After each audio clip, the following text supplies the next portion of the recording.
Acara selanjutnya yaitu pemaparan materi oleh narasumber.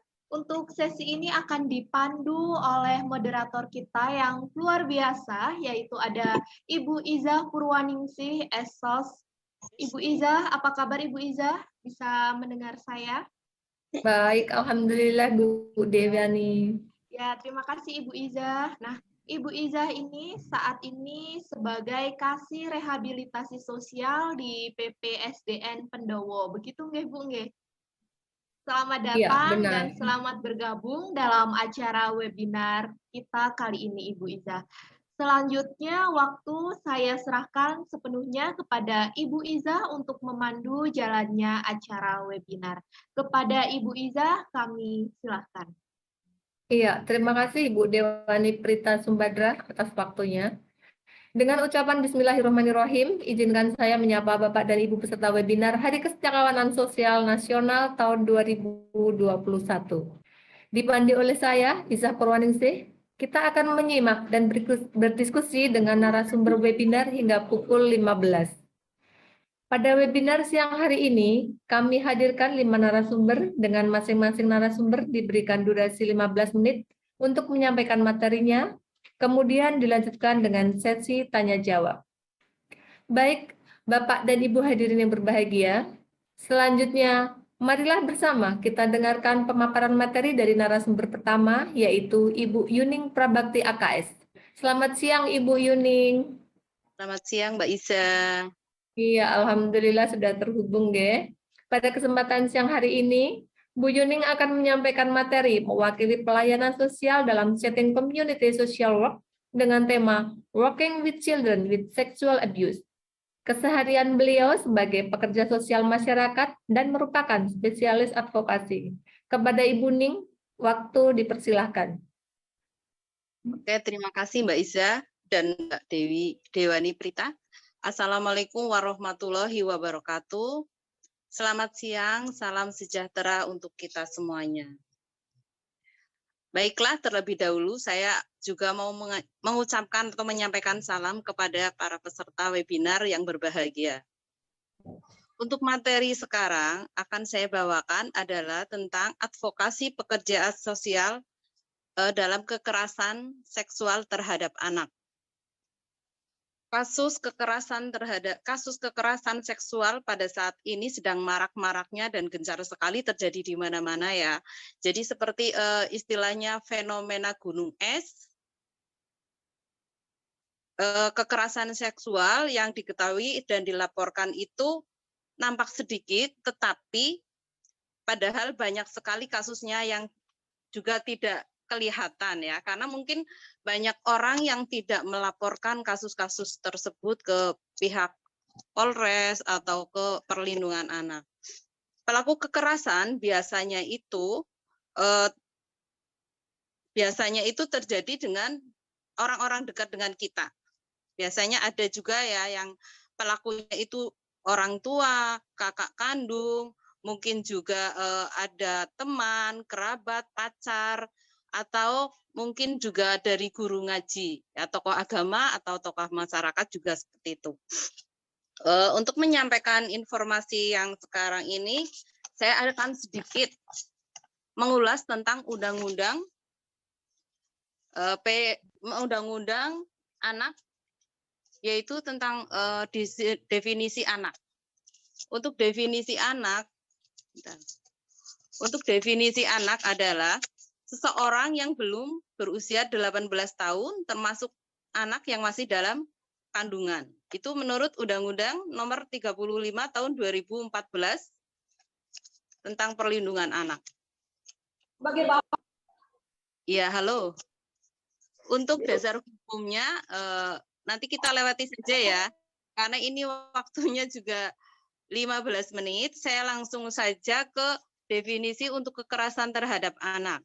Kekerasan adalah setiap perbuatan terhadap anak yang berakibat timbulnya kesengsaraan atau penderitaan secara fisik, psikis, seksual, dan atau penelantaran termasuk ancaman untuk melakukan perbuatan, pemaksaan, dan perampasan kemerdekaan secara melawan hukum. Sementara untuk jenis kekerasan tersebut itu, kekerasan terbagi menjadi fisik, kekerasan psikis, maupun seksual. Kalau untuk kekerasan fisik sendiri itu biasanya kan kelihatan ya, kelihatan secara lebam-lebam atau mungkin ada luka-lukanya seperti itu. Kalau yang psikis itu biasanya terjadi kalau misalkan sakit ya, istilahnya di hati, karena itu omongan atau ucapan itu. Jadi kadang orang tua kita kadang dulu ngomong, kadang kamu itu bodoh, kayak gitu juga kan, itu kekerasan secara psikis karena yang sakit itu adalah hatinya ya. Iya, untuk kasus kekerasan seksual itu sendiri itu biasanya juga sering terjadi kalau pas kita naik bus ya. Contohnya mungkin juga pernah, mungkin juga ibu-ibu atau teman-teman yang ada di sini pernah kayak disenggol pantatnya atau mungkin juga pas lagi naik bus kayak gitu. Itu yang namanya, tapi sudah masuknya sudah kekerasan untuk seksualnya. Seperti itu. Untuk ancaman hukuman ada di pidana pasal nomor 81. Undang-Undang nomor 23 2002 atau juga itu pasal 81 ancamannya itu sampai 15 tahun penjara. Itu maksimal ya. Untuk contoh kasus kekerasan terhadap anak dalam rumah tangga itu saya mengambil dari 3 kasus kekerasan dalam rumah tangga yang sudah saya tangani sampai selesai. Alhamdulillah kasusnya dia jadi anak itu disetubuhi oleh bapak kandung sendiri selama 3 tahun. Dan selama 3 tahun itu anaknya itu tidak cerita ke siapa-siapa. Hanya dia, pas kebetulan waktu itu dia kelas 3 SMP. Jadi di sekolah dia lagi di sekolah itu dia olahraga. Jadi dari guru olahraganya sendiri yang mengatakan bahwa kelihatannya ada perubahan di fisiknya. Akhirnya orang tua murid itu dipanggil, terus juga diberikan informasi tolong untuk diperiksa ke puskesmas. Dan ternyata anak tersebut itu hamil, seperti itu. Dan pas ditanya juga sama saya juga, pas itu kan ada informasi, terus akhirnya saya melakukan home visit ke rumahnya, saya tanya-tanya, memang dari bapaknya itu tidak mengakui bahwa dia tidak melakukan perbuatan persetubuhan tersebut. Nah, anaknya juga ditanya diam saja. Waktu itu masih depresi, dia ketakutan, dia diem. Akhirnya sama saya karena dia juga nggak mau menerima tamu. Akhirnya saya masuk ke kamarnya dan saya hanya cuma bisa memeluk saja. Seperti itu. Terus kemudian juga waktu itu dia tidak mau cerita. Akhirnya saya peluk, saya puk-puk ini bahunya seperti itu. Akhirnya dia beberapa jam kemudian baru dia cerita bahwa dia diperlakukan oleh bapak kandungnya seperti itu. Dan kebetulan ibunya itu lagi kerja di luar negeri. Ya, jadi ibunya kerja di luar negeri yang memang di situ hanya tinggal bapaknya, anaknya maksudnya si korban dan kakaknya seperti itu. Itu terjadi sampai 3 tahun karena waktu saya tanyakan itu dari mulai kelas 6 SD sampai kelas 3 SMP. Seperti itu. Itu untuk kasus, tapi alhamdulillah juga sampai persidangan untuk ancaman hukuman memang enggak terlalu ini ya, jadi tidak sampai berat sekali sampai 15 tahun, tetapi hukuman pidananya itu 10 tahun penjara waktu itu. Ya.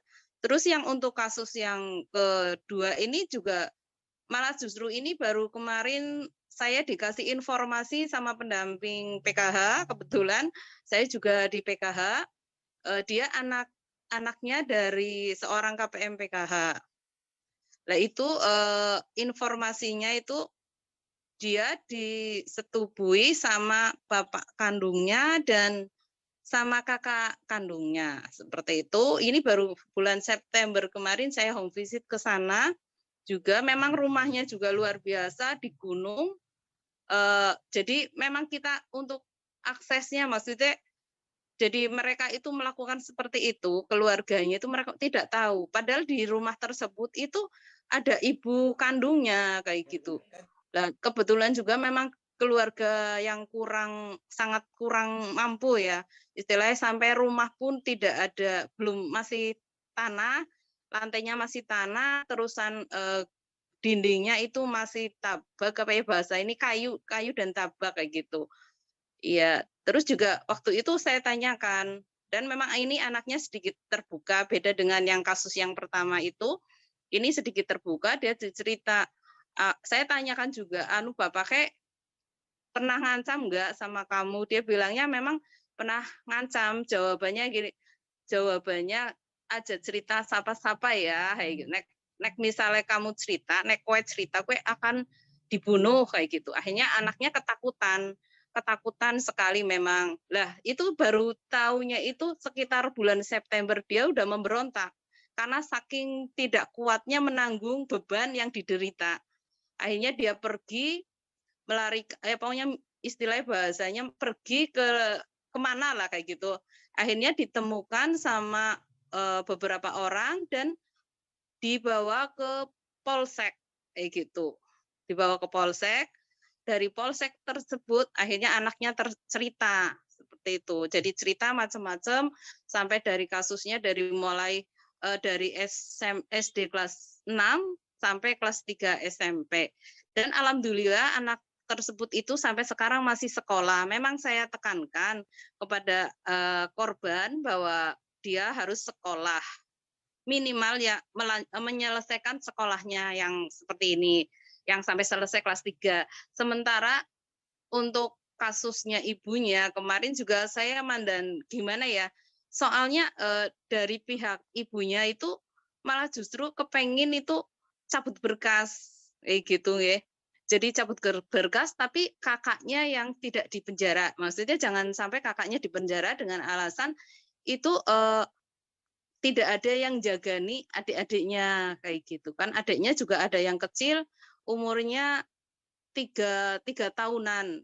Iya, jadi mungkin ketakutannya di situ nanti ibunya kerja malah nanti tidak ada yang jagani. Tetapi saya memberikan informasi juga pemantapan bahwa jangan sampai ini nanti akan terulang kembali seandainya dicabut berkasnya terus nanti kakaknya di situ tinggal di situ nanti malah justru malah menambah beban tidak hanya si korban malah takutnya juga sama adik-adiknya seperti itu. Kami juga sudah istilahnya memberikan informasi lah ya juga untuk psikologisnya seperti apa. Memang di sini di Banyumas sendiri itu belum ada shelter untuk anak-anak. Jadi akhirnya ya tinggal dikembalikan lagi ke orang tuanya. Memang kemarin sempat juga anaknya itu dimarahi sama ibunya karena kenapa sih kamu melaporkan ke kasus ini ke kepolisian kayak gitu, sempat rada dimarahin juga kayak gitu.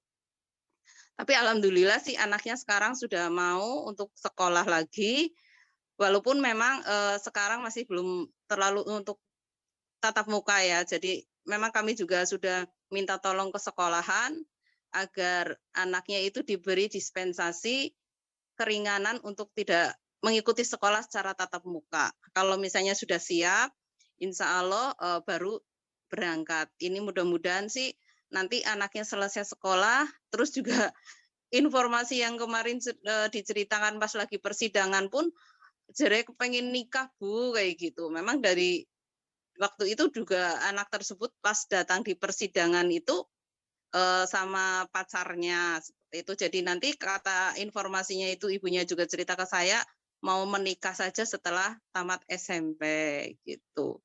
Mungkin kasus ini bisa menjadi contoh ya bahwa kasus anak itu banyak sekali ragamnya. Jadi dengan kalau saya misalnya karena saya Peksos, otomatis saya harus bisa memilah-milah kasus walaupun ini kasus KDRT atau kekerasan dalam rumah tangga konteksnya di dalam rumah tangga, tetapi cara penanganan pun berbeda-beda. Kayak yang kasus yang pertama yang saya contohkan yang awal itu dihamili oleh ayah kandung sampai melahirkan, itu pun orang tuanya waktu pas lagi itu baru dikabari yang di luar negeri, maksudnya ibunya yang di luar negeri dikabari baru datang ke situ kayak gitu. Jadi memang rata-rata itu keluarga yang dari keluarga yang kurang mampu.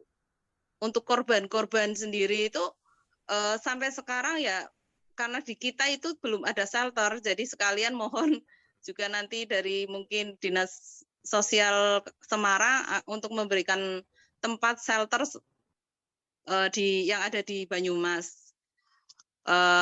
Kira-kira untuk misalkan kita juga membutuhkan untuk psikolog atau misalkan membutuhkan untuk kerjasama dengan lintas stakeholder, ya kami akan selalu membantunya karena memang kasus ini kalau tidak ditangani dengan tuntas, takutnya nanti traumanya itu berlebihan. Iya, takut ada yang bunuh diri atau seperti apa. Jadi kemungkinan juga harus benar-benar diterapi ulang kembali biar nanti anaknya akan tumbuh atau dipulihkan kefungsiannya anak korban tersebut. Mungkin dari saya, terus juga untuk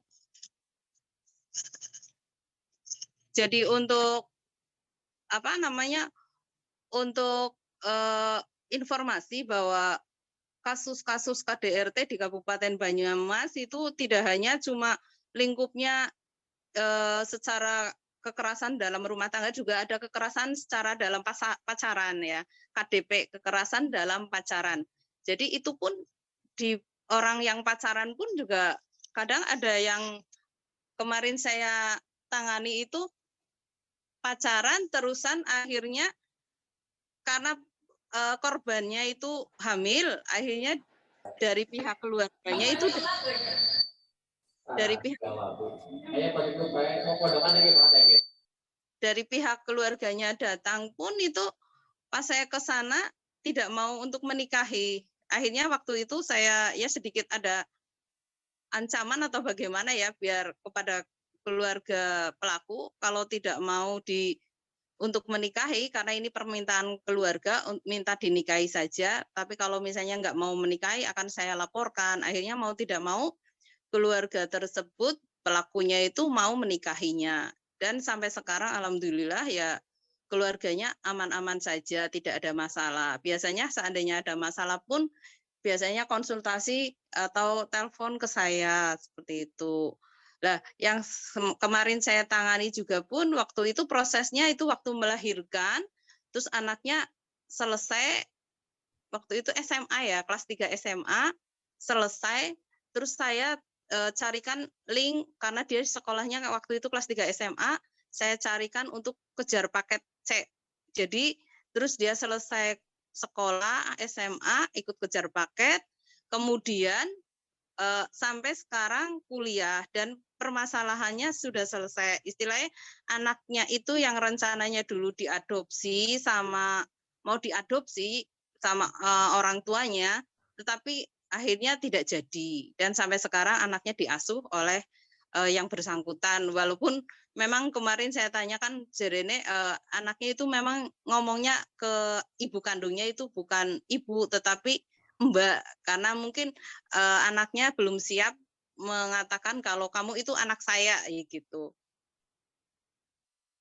Mungkin itu hanya beberapa contoh ya dari pengalaman-pengalaman contoh kasus yang sudah saya tangani di Banyumas. Karena waktu itu saya bekerja di PPT PKBGA Kabupaten Banyumas, Pusat Pelayanan Terpadu Penanganan Korban Kekerasan Berbasis Gender dan Anak. Mungkin kalau di mana di Jawa Tengah itu namanya beda ya. Ya P2A seperti itu. Mungkin dari saya cukup. Kira-kira nanti kalau misalnya ada yang bertanya, monggo. Insya Allah kalau saya bisa menjawab, nanti saya akan bantu menjawab. Terima kasih. Wassalamualaikum warahmatullahi wabarakatuh. Waalaikumsalam warahmatullahi wabarakatuh. Terima kasih Ibu Yuning telah memaparkan materinya tentang advokasi pada kasus kekerasan seksual terhadap anak. Sangat menarik sekali nggih teknik pengungkapan masalahnya sehingga hasil advokasi ini dapat memberikan intervensi yang lebih tepat kepada persoalan PM. Bahkan muncul istilah baru yaitu KDP, kekerasan dalam pacaran. Dan jejaring kinerjanya sangat luas sekali, sangat tajam dan inspiratif untuk bisa kita jadikan acuan dalam memberikan advokasi pada permasalahan sosial yang lainnya.